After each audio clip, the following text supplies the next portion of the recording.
প্রতিদিন যে কথা বলে, মুখনিসৃত যে শব্দ, প্রতিটা শব্দ আল্লাহ টুকে রাখেন, রেকর্ড করে রাখেন। পালাবার কোনো সুযোগ নেই, ছাড় পাওয়ার সুযোগ নেই, বেঁচে যাওয়ার সুযোগ নেই। যা করি আমরা লিখে রাখি, আল্লাহ তাআলা লিখে রাখেন।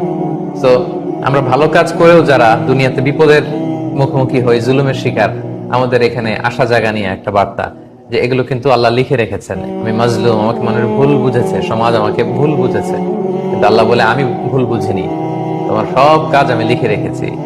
ভালো করলে ভালোর প্রতিদান তুমি পাবে, খারাপ করলে খারাপের প্রতিদান তুমি পাবে। ওয়াকুল্লা শাইইন আহসাইনাহু ফি ইমামিম মুবিন। প্রতিটি কাজ ওয়েল ডকুমেন্টেড ম্যানারে লিখে রাখা হচ্ছে, সংরক্ষিত হচ্ছে, লিপিবদ্ধ হচ্ছে।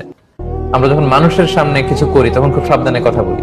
আমরা ক্যামেরার সামনে যখন কিছু করি বলি সাবধানে বলি, কারণ এটা রেকর্ডেড, ডকুমেন্টেড। আল্লাহ তাআলা বলেন এরকম ইমামুম মুবিন নামক ভিডিও রেকর্ড দিয়ে আমি সবকিছু সিসি ক্যামেরার মতো টুকে রাখছি, তুলে রাখছি, লিপিবদ্ধ করে রাখছি, আর সংরক্ষিত থাকছে আমার কাছে।